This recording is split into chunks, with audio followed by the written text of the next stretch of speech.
Þú finnur Netto-verslanir á 15 stöðum á landinu. Verið velkomin í Netto. Við tökum vel á móti þér.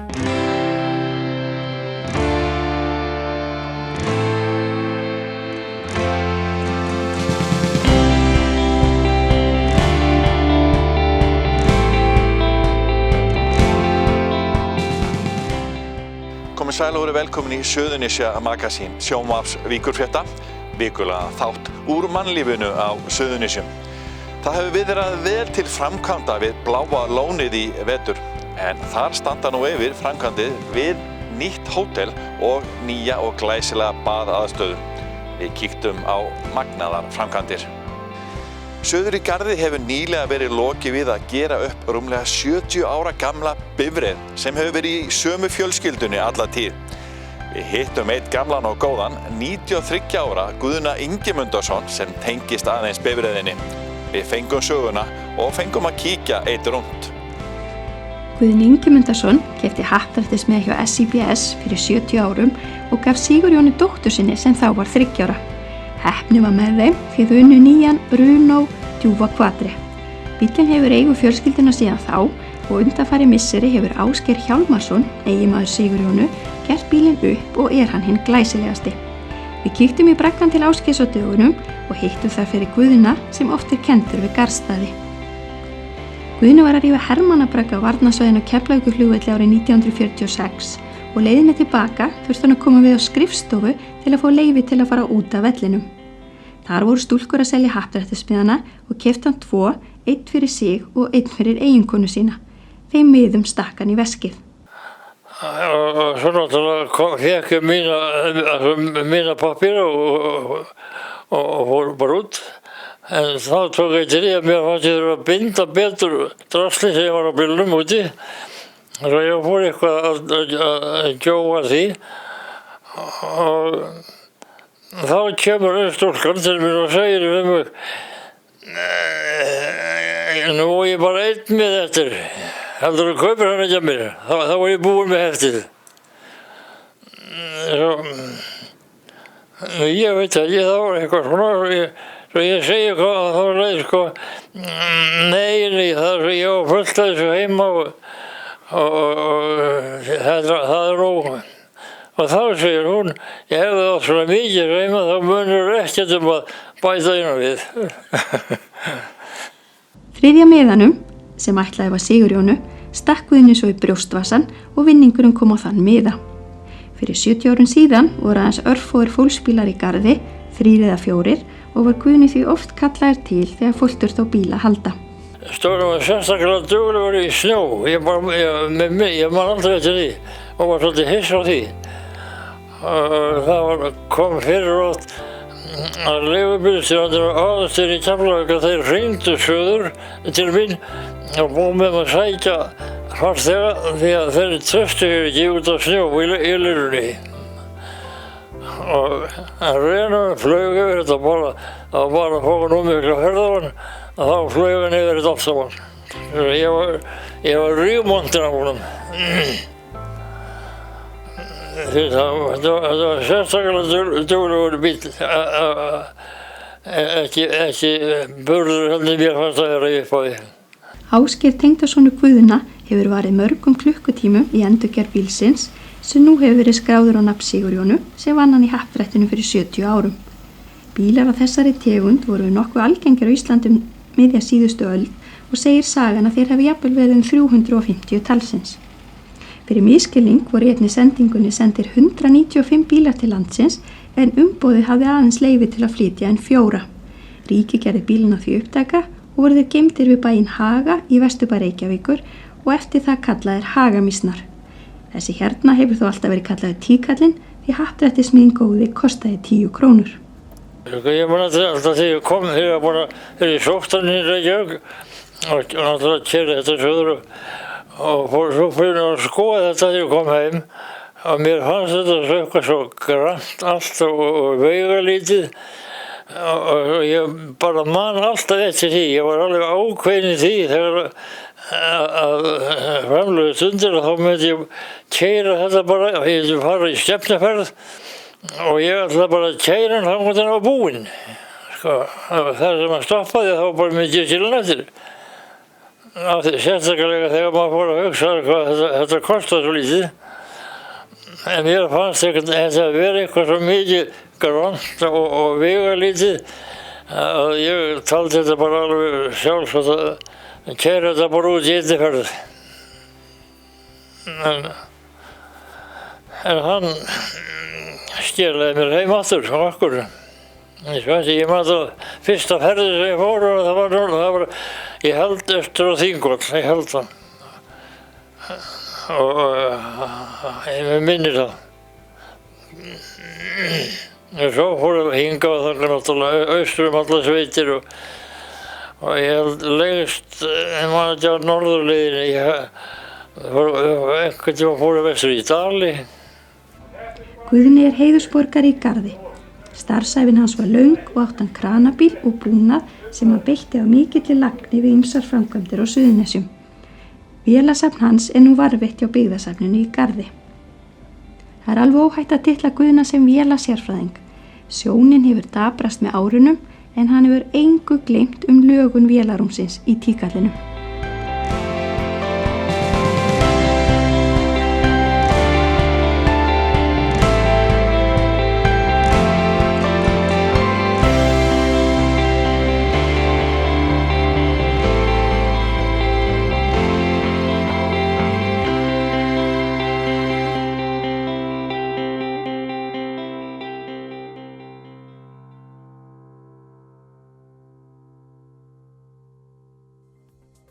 Styðjum öflugt atvinnulíf, menningu, mannlíf og íþróttir á Suðurnesjum.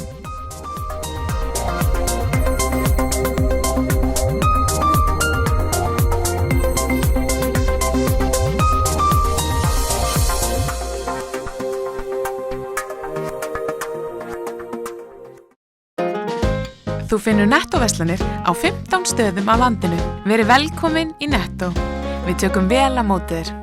Verið velkomin í Hljómahöll, þar sem fullkomin aðstaða fyrir árshátíðir, veislur, ráðstefnur og viðburði af öllum stærðum og gerðum. Við þjónustum þinn viðburð frá A til Ö.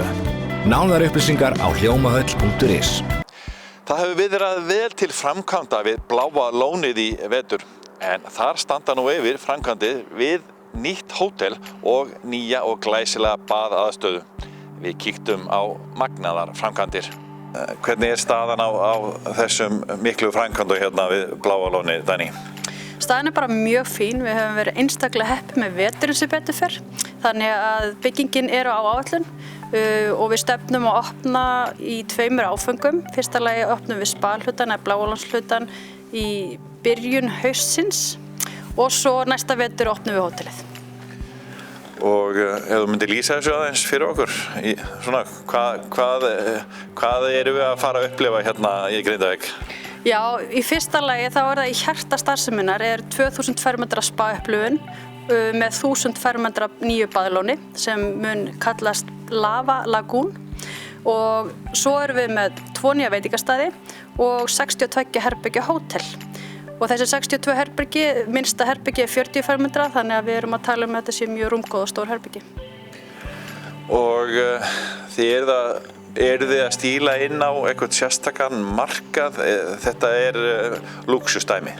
Já, þetta er, við vitum það og við fáum hérna gesti sem eru að halda upp á einhver sérstakann viðburði þeirra lífi, hvort sem afmæli, stórafmæli, brúðkaupsafmæli, eitthvað slíkt.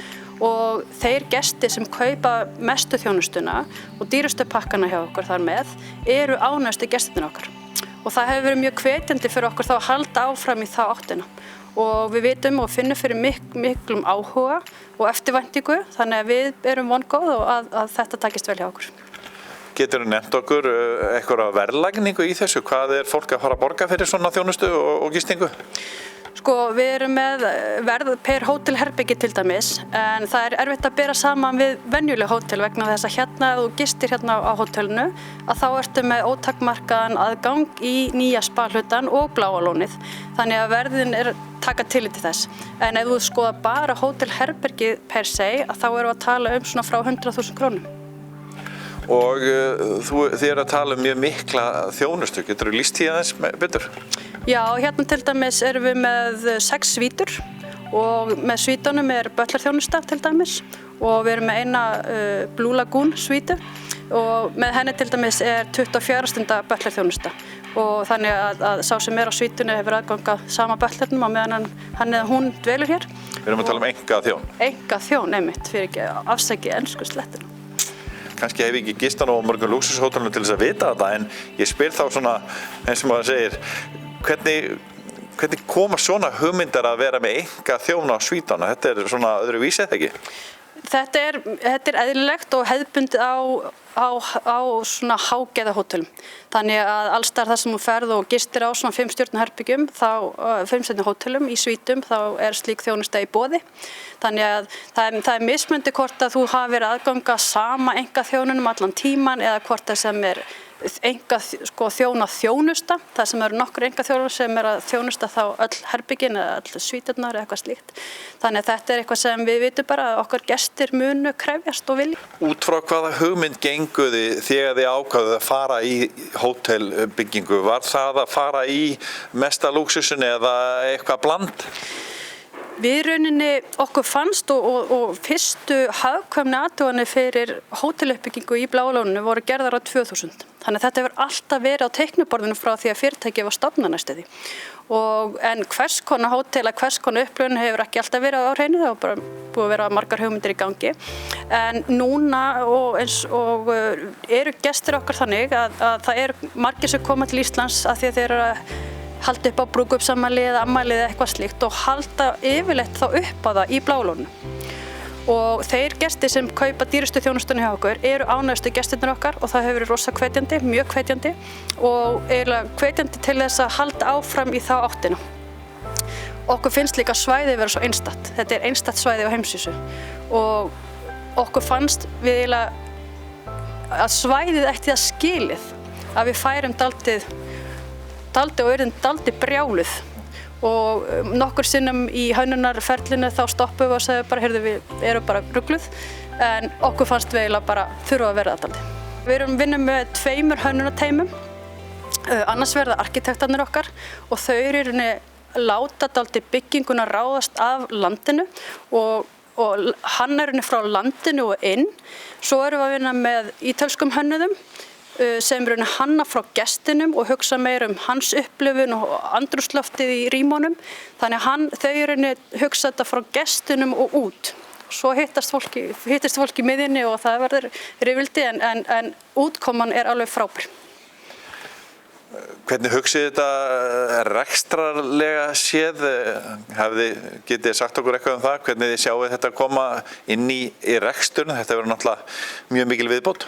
Já, við erum nú þegar með 570 starfsmenn og við erum með nokkur störf sem eru eingöngu fókusir á þessu uppbyggingu nú þegar. Við erum byrjað að ráða inn og við erum byrjað að skoða vegna þess að við þurfum að ráða inn til dæmis þá sem munu stýra herbergisþjónustu og öðru slíku, það þarf að skipuleggja það mjög vel fram í tíman og við þessar 570 starfsmenn bætast þá við 200 starfsmenn til viðbótar og við erum að stækka öll bakrými og stóðrými og annað slíkt, bara til dæmis mötuneyti og starfsmannaaðstöðu og annað, þannig að þetta miklu meira heldur en bara að byggja nokkur herbyggi og auka við spa-upplifuna vegna þess að við þurfum að hugsa vel okkar starfsfólk. Styttist í 1000 starfsmenn? Ég veit nú ekki alveg, en það gæti verið, aldrei vita. Þú ert að tala hérna hvað sérðu fyrir þér að verði þá margir starfsmenn hérna þegar þið verðið búin að opna þetta allt saman? Þá verður þetta 750 starfsmenn og við náttúrulega vinnum hérna og núna þetta fyrsta resortið á Íslandi og þá ertu með gesti sem hérna hjá okkur 24 klukkustundir sólarhringsins, þannig að þetta allt öðruvísi þjónusta, þannig að við erum með fólk hérna á vöktum allan sólarhringinn.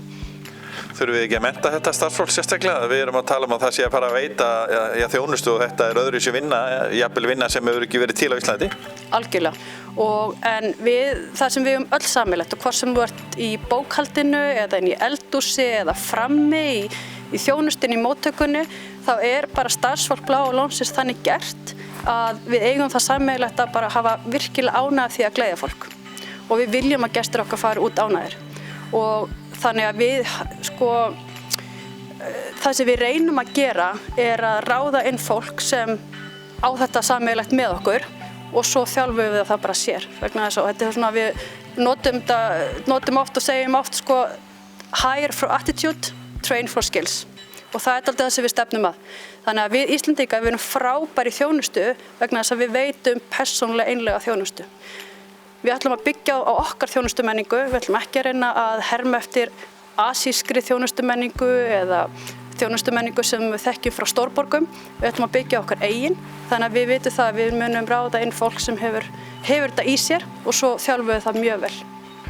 Hvernig verður síðan hugað að opnunni? Verður bara að opna með stæl eða þurfum við ekki eitthvað æfingu? Jú, við ætlum að æfa okkur mjög vel. Við fáum eitt tækifæri til að opna og við ætlum að gera það með stæl. Það tekur langan tíma nefnilega að vinda ofan af því ef þú opnar illa og ef þú fær neikvæða umfjöllun. Við ætlum ekki að gera það. Við ætlum að vera með svona pröfuopnun í alveg 1 til 1,5 mánuð áður við opnum hótelið og spæð. Þannig að við munum þjálfa okkar fólk mjög vel, slípa alla ferla, vera alveg tilbúið með öll kerfi og allt annað, þannig að við vonum að það dugi. Hérna erum við svo stödd í 1 af 5 60 fermetra svítunum. Þannig að hérna í þessu rými erum við með stofu og hérna bakvið erum við svo baðherbergið. Hérna er svo svefnherbergið og við erum með þetta þannig hannað að rúmin eru öll að vísa inn í útsýnið. Og hérna svo fyrir utan hefur fólk sem er hérna í þessu svítum aðgang að einkalóni, þannig að við skulum bara kíkja út. Já. Þannig að hérna getur fólk farið og notið þess að vera í blíðviðrinu eða horft á stjörnurnar á kvöldin og notið þess að vera í lónu. Arkitektin okkar, hún Sigríður Sigþórsdóttir, að hún fer bara hérna út á hraunið og hún er sjálf bara svo mikill hraunbúi og hún sér bara til dæmis þetta úfnahraun hérna og við ákváðum að stoppa bygginguna hér. Og þessi 2 klettar hérna sem afmarka þetta lón, þetta var eiginlega bara, við gátum ekkert annað heldur bara hannaði lóni hérna inni á milli þessara 2 kletta. Algjörlega magnað að sjá þetta. Við vildum vera trú okkar konsepti, við vildum trú þeirri náttúru sem er hérna og svona upphefja náttúruna hér og taka dálítið náttúruna inn í húsið og inn í hönnunina. Þannig á gólfum til dæmis eru flísar, búið að passa þær vel hérna undir, en á gólfum eru flísar og þær koma hérna upp alla veggi og svo erum við að nota við með á móti til að setja smá hlýju í rýminu. Þannig hérna erum við á veitingastaðnum Moss restaurant. Og hérna verður 60 sæta hérna salur og meðal annars verður chef's table sem svona er á nokkur stöðum og þar getur fólk farið í svona upplifun, matarupplifun og við ætlum að leggja mjög mikið upp úr þessu veitingastað og erum til dæmis núna með 4 ungmenni, mjög efnilega kokka erlendis. Við erum með 3 sem fóru á Texture og 1 sem fór til Færi á hérna stað sem þar er og var að fá Michelin-stjörnu og þau eru bara í þjálfun og hérna eru bara frábært efni og flotti kokkar og þannig að við erum nú þegar byrjuð að ráða inn og svona þjálfa okkar fólk. Við erum að fá alltaf 600 manns inn á Lava á hverjum degi, alltaf. Og þannig að þetta er svo allt öðruvísi, bara magnið er svo allt annað. Þannig að hérna verður miklu meira gert upp úr svona fine dining og ný norræn svona kúsín. Já. Þannig að Lava verður meira þá bara eins og er ekki í dag og hérna einfaldari matur. En þar höfum við náð að vera með óbúslega stabílan og góð gæði og háan standard. Og orðspor Lava hefur hjálpað Bláa lóninu líka bara heilmikið vegna þess að góður matur er svo frábær endir á góður upplifun. Og það er líka ástæðan fyrir því að þessi gestir sem kaupa dýrustu pakkana og eru þar með borða á Lava innifalinn eru okkar ánægðustu gestir og matur spila það stóra þátt. Þannig að maturinn skiptir miklu máli. Ertu búin að sjá fyrir þér að Íslendingar geti komið hérna? Verður þetta... Já, bara allir þeir sem vilja gera vel við sig og upplifa þetta, það er sjálfsögðu. Þið hugsið þetta þannig? Já. Þetta verður ekkert óyfirstíganlegt fyrir meðaljáni sem vil gera vel við sig? Nei. Og sérstaklega, sko, þetta fyrsta resorti á Íslandi og eina. Og þú hugsaðu þannig að þú sleppir fluggjaldinu, gerir betur við í upplifun, þá getur komið hérna og þetta bara eins og vera og fara til útlanda.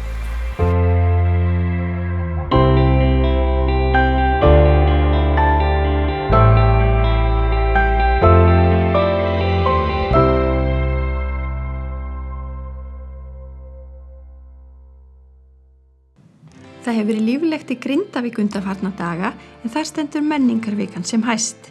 Mæðgurnar Arís Eva Vilhelmsdóttir teiknari og Vigdís Heiðrún Viggósdóttir ljósmyndari halda saman sýningu í tilefni af menningarvikunni. Það sýnir Vigdís ljósmyndaverkið Leyst úr læðingi ásamt fleiri ljósmyndum.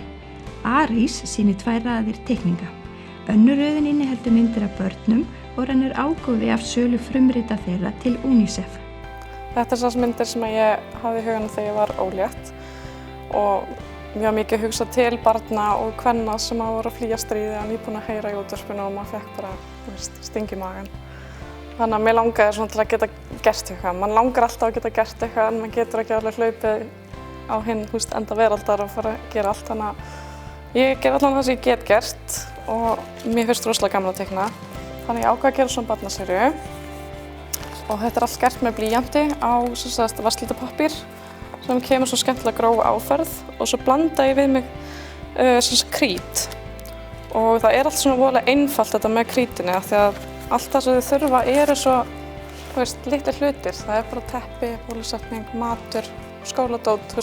Þetta er svo sjálfsagt fyrir okkur en þetta er svo mikið fyrir þeim. Þannig að þær eru á 29 og ég reyna að selja eða safna fyrir vastaleg til að byrja með sem að restin fer síðan í bólusetningar og allar þessar helstu nauðsynjar. Og síðan döndi ég mér út í aðra seríu sem svona aðeins meiri tilraunaverkefni. Það sem ég langaði að leika mér með mismunandi miðla. Það sem ég tek blýantinn, ég er að nota hann alltaf, mér er gaman að nota þessar fín tekníkar og blanda því saman. Þannig ég tek vatnslitinn og sulla honum einhvern veginn á og svo hendi ég salti yfir, spreyja alkohóli til að sprengja svona pínu upp og svo fer ég bara eitthvað yfir með akrylum. Og út úr þessu komu 4 myndir og ég skýrði hann þessar krosskutur af því að eftir að ég var ólétt þá var ég alveg í skýi, móðu skýi kannski 3-4 mánuði sem ég vissi ekkert hvað ég ætti að gera. Ég á ég að fara að vinna, ég fara í skóla, hvað á ég að gera. Þannig að hún eiginlega bara svona kom til mín, hvaða leið vilt þú fara? Og það er það viltu fylgja hjartanu, heiðarleikanum, huganum eða viltu fara á hörkunni. Hefur þið sýnt áður? Nei, ekki nema bara, ég var í myndlisskólanum í Fornum. Það var ein svona lítil sýning en ekki svona, ekki persónulega. Það er gaman að gera það með mömmu. Vigdís fekk myndavél að gjöf á 50-afmælinu og hóf stuttu síðar nám við ljósmyndaskólann. Þaðan útskrifaðist hún árið 2014 og hefur haldið fjölda sýninga síðan. Þetta er serían Leyst úr læðingi og hún er vorið, bæði hið eiginlega vor, bara í ástíð, sem og hið innra vor, bara innan með hverjum og einum. Það er að segja þegar þú færð frjóar og frábæra hugmyndir að leiða þeim að flæða og hindrað alveg svo vatnið að voru til. Og hérna sjáum við til dæmis kollinn, vorið, að fæðast. Fyrir mér er fjallkonan ímynd móður náttúru og ég er með lítil svona ljóðakorn sem ég svona krydda á seríuna með og ef ég les fyrir þig. Fjallkonan stynur, leggur hönd á þaninn kvið, kvalinn og rymur að sængakvinna sig. Belgurinn brestur, barni burðalið. Þannig að það er þessi fæðing sem að náttúrulega vorið er. Allt lifnar við og fer að flæða. Og hér er mynd sem að er einhvern veginn himinn og haf rennur saman og þetta flæði það bráðnar og eitthvað kemur út úr því. Leyst úr læðingi, fjötrar falla, mér halda engin bönd, berbakt ríði berrisuð yfir hafalönd. Þannig að það er allt mögulegt.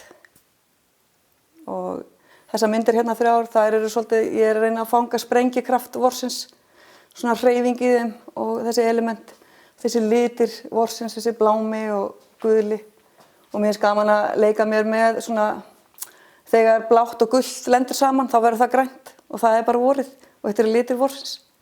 Þannig að það er svona líka einkennandi. Getum við endurspeglað allar aðstæður í lífinu í náttúrunni? Já, við getum það nefnilega. Náttúran er bara okkar lærumistari. Það bara getur litið til hennar og getur alltaf fundið svör. Mér finnst það. Ég allavega lít þannig á það. Og þessi mynd er á hvolfi. Fyrir mér er þetta ljósaskógur. Þetta er, í rauninni er þetta gil sem er með snjó sem speglast í haffletinum. Og þetta virkar eins og skógur. Og í ljósaskógi leikur vonar fugl, fagur hoppar kátur grein af grein, grípur efans orm sem í leti dormar, kokleipir í heilulagi. Þetta er svona að vera í birtunni, vera í jákvæðinni og bara láta engan efa stoppa sig. Það er svona undirtónninn í þessari mynd.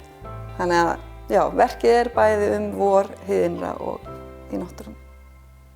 Svo bara að leyfa hverjum einum að upplifa. Leiðu við þökkum fyrir áhorfið, minnum við á aðra miðla Víkurfrétta. Starfsfólk Víkurfrétta er að skrifa fréttir og fara í mörg mál alla daga vikunar. Við gefum út vikulegt fréttablað á 50 dögum og erum einnig með Víkurfréttavefinn www.ff.is, nýjar fréttir alla daga. Og sömu sögum á segja golfvefinn kylfingur.is, nýjar golffréttir alla daga ársins. Þið getið séð þennan þátt og eldri þætti sjónvarps Víkurfrétta inn á hringbraut.is og einnig inn á Víkurfrétta vefnum www.ff.is. Við þiggjum ábendingar skemmtilegt efni en segjum þetta gott í þessari viku. Sjáumst að vikuliðinni. Verið sæl.